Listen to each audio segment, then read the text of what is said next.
하나님의 말씀 여호수아 3장 9절에서 17절까지의 말씀입니다.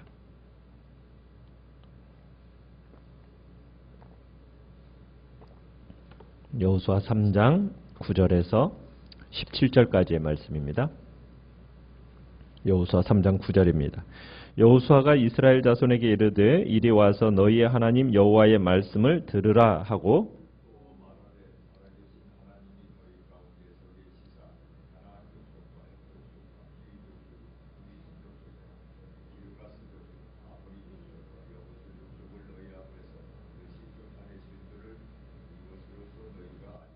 보라, 온 땅에 주의 언약궤가 너희 앞에서 요단을 건너 가나니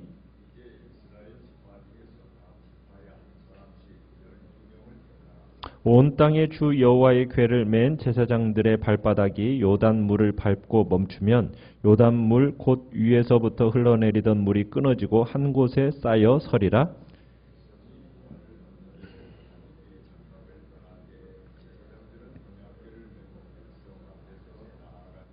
요단이 곡식 거두는 시기에는 항상 언덕에 넘치더라. 궤를 맨 자들이 요단에 이르며 궤를 맨 제사장들의 발이 물가에 잠기자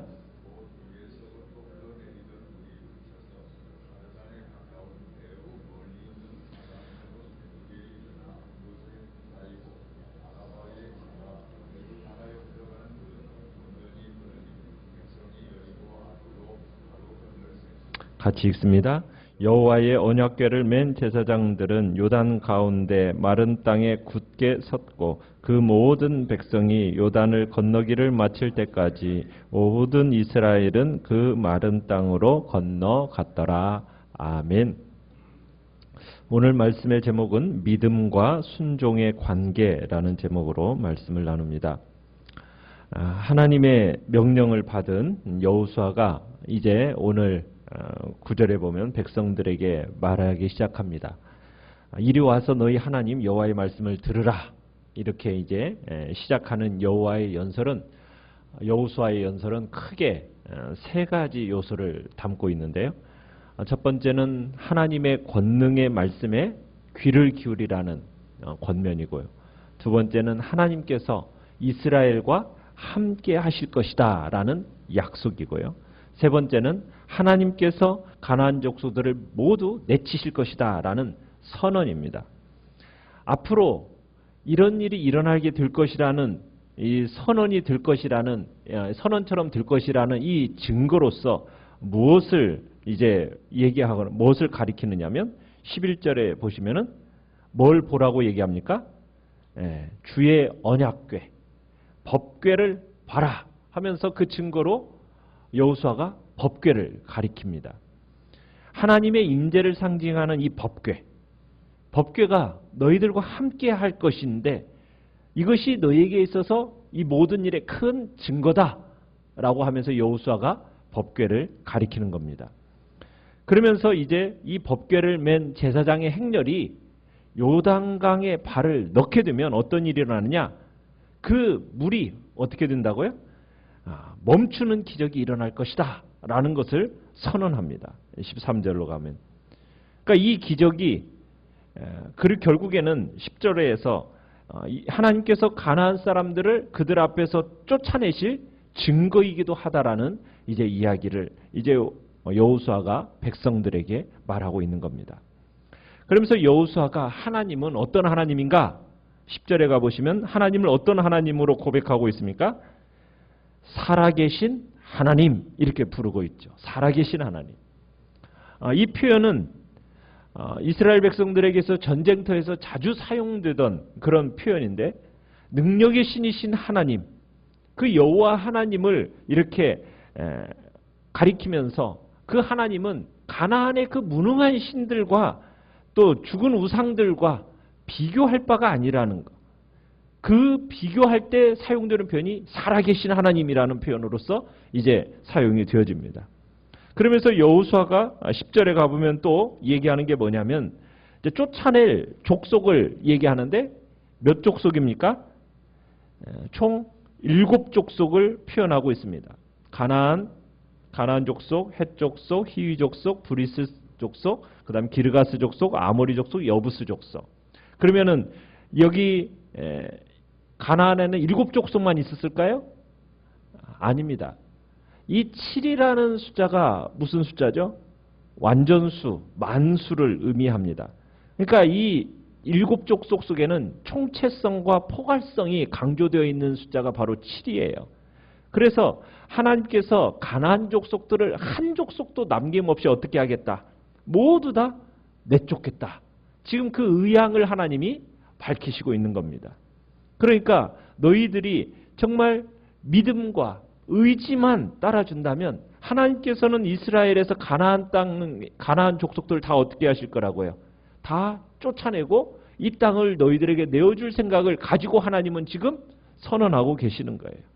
결국 가나안 사람들이 가나안에서 완전히 사라지지 못한 이유는 무엇이었을까요? 결국에는 이스라엘 백성들의 불신이고 또 하나님의 말씀을 향한 부족한 의지, 그것 때문에 결국에는 완성하지 못한 겁니다. 자, 요단강을 이제 건널 때 법궤를 맨 제사장들은 맨 먼저 어떻게 하라고 얘기합니까? 13절에 가보면은 제사장들의 그 발바닥이 요단강 물을 밟고 멈추면 이렇게 되어 있죠. 발을 딱 들여놓는 순간 물이 어떻게 된다고요? 멈출 거라는 겁니다. 지금 역사적인 이 순간에 제사장들의 발바닥이 강물에 닿을 때 시작될 거라는 얘기를 합니다. 여기서 발바닥이라는 거, 발바닥으로 밟는다. 이게 의미 속에는 원수들을 정복한다라는 뜻을 지니고 있습니다. 그러니까 여호와의 궤를 맨 이 제사장들이 요단강을 밟는 순간 요단강과 함께 가나안 땅이 여호와 하나님의 발 아래에 있게 된다라는 의미를 지금 표현하고 있는 거예요. 그래서 여호수아는 이제 법궤를 맨 언약궤를 맨 제사장들에게 요단강 안에 서 있으라고 명령을 합니다. 그러니까 제사장들이 강 안에 서 있으면 강물도 어떻게 될 거라고요?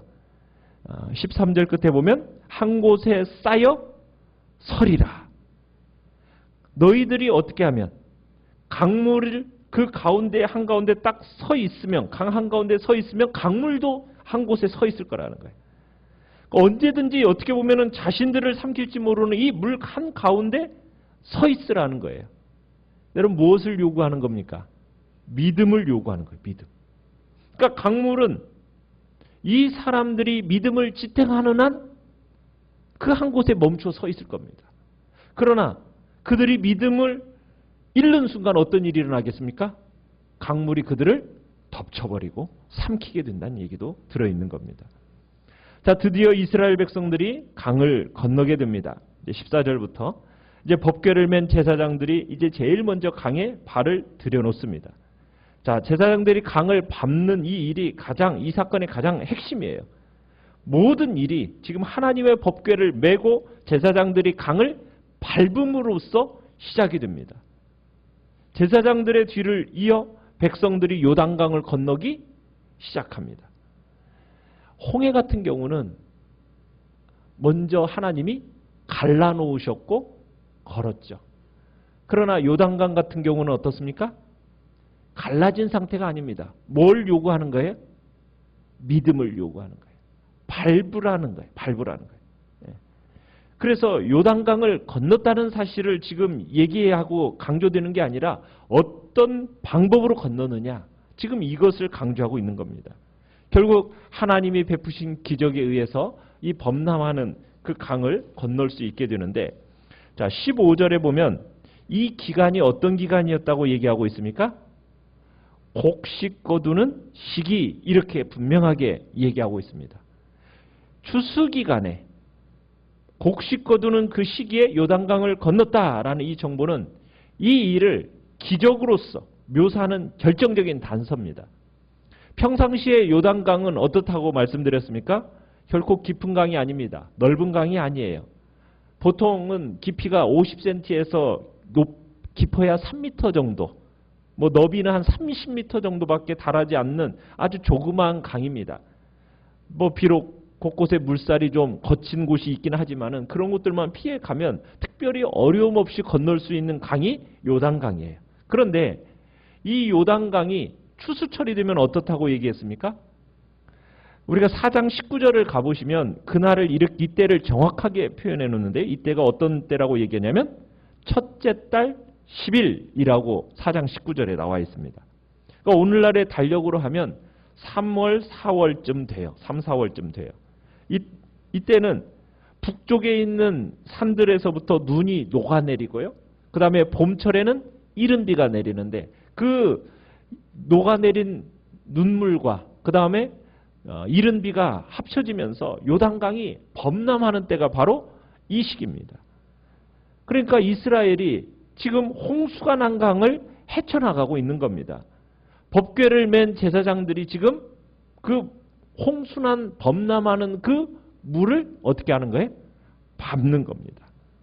그랬더니 어떤 일이 일어났습니까? 15절에 보니까 물에 딱 잠기자마자 발이 물가에 잠기자마자 16절에 곧 위에서부터 사르단 근처 그러니까 강의 상류 쪽에 있는 사르단 근처에 아담 성읍 그곳에 뚝이 생기더니 갑자기 강의 물줄기가 완전히 끊겨버렸다고 얘기합니다. 여리고에서부터 이 아담까지가 27km라고 그래요. 그러니까 이스라엘이 요단강을 건너던 날 이 강물줄기가 약 50km 정도가 멈추어 있었다는 얘기입니다.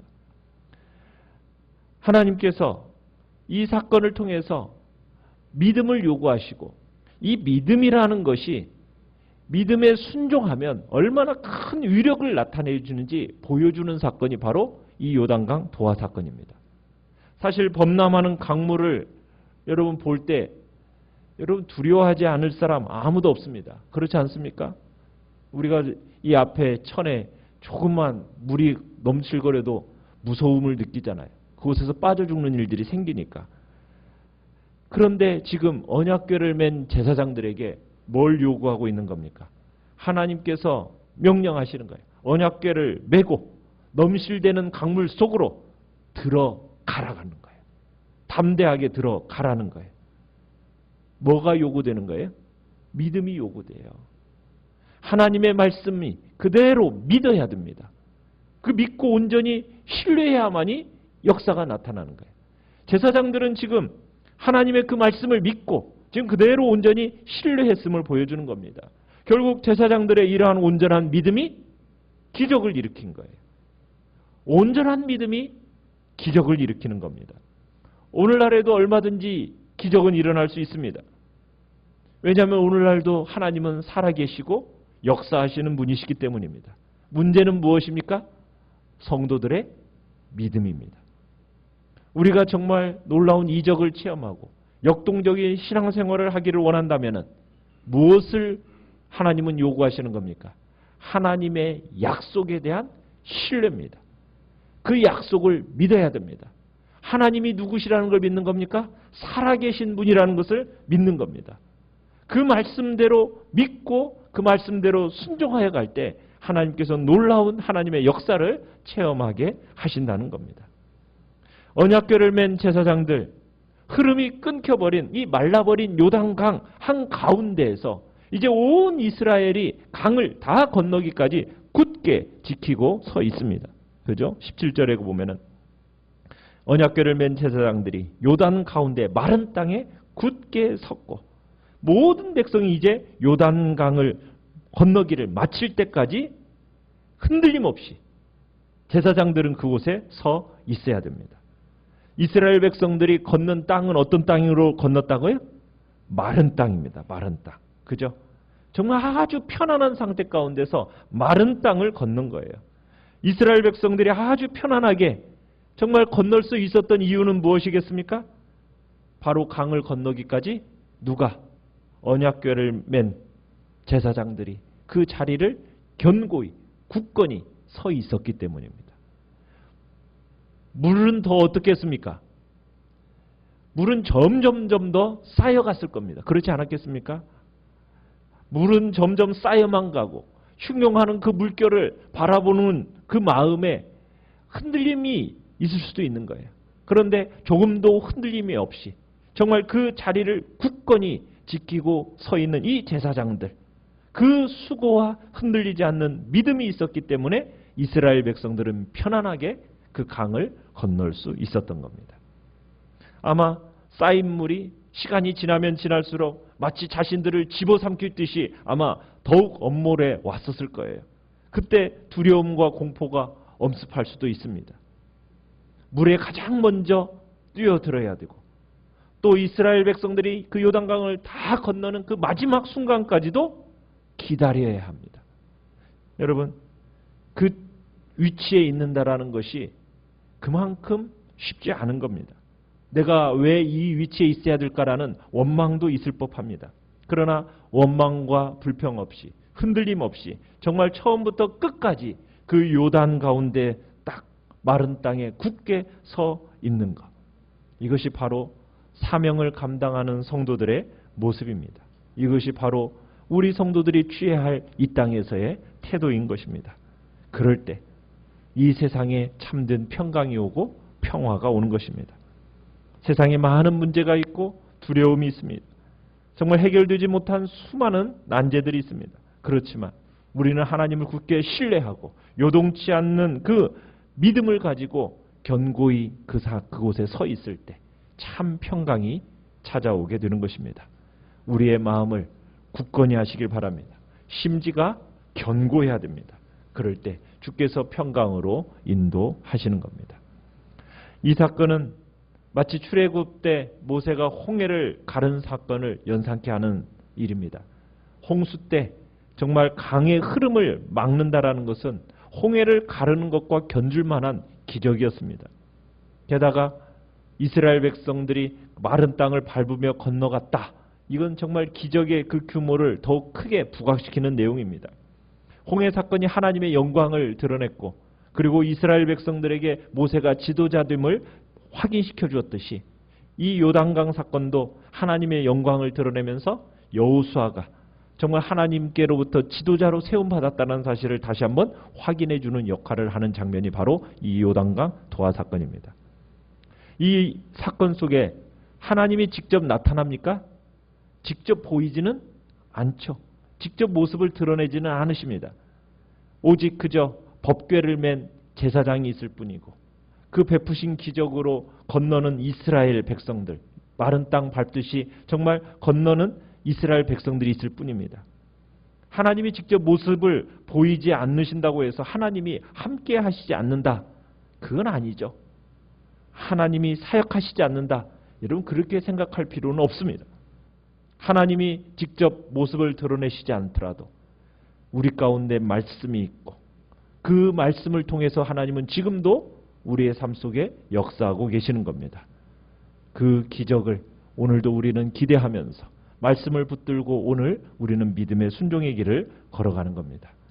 이스라엘 백성들이 홍해를 건너기 시작함으로 애굽의 삶을 딱 마치고 새로운 시대를 시작했던 것처럼 이제 요단강을 건너는 순간 이스라엘 백성들도 이제는 광야에서의 그 배회를 마무리 짓고 별 볼 일 없었던 무리로 여겨졌던 이제 그 시간들을 마무리 짓고 이제 하나님께서는 특별한 백성으로서 어떻게 보면은 새로운 정체성을 갖게 하는 그런 순간이 바로 이 요단강을 또한 건너는 순간인 것입니다. 오늘 우리는 정말 하나님의 뜻에 순종하기 위해서는 내 앞에 정말 두려움이나 걱정이나 정말 내 마음을 당황하게 하는 그런 순간들이 있을지라도 우리는 항상 그 말씀을 견고히 붙들고 순종함으로 승리의 길을 걸어가시기를 바랍니다. 주님의 말씀만 기억하면서 순종할 때 우리에게 나타날 그 놀라운 기적과 승리의 역사가 우리에게 주어지게 될 것입니다. 오늘 말씀을 생각하면서 기도하시고요. 연약한 우리의 지체들을 위해서 기도해 주시며 오늘 수요 예배 가운데도 하나님의 은혜가 나타나도록 기도하시고요. 또 이번 주일에 있을 공동의회 위에도 하나님의 은혜를 놓고 기도해 주시기 바랍니다. 이 시간 기도해 주시기 바랍니다. 이 시간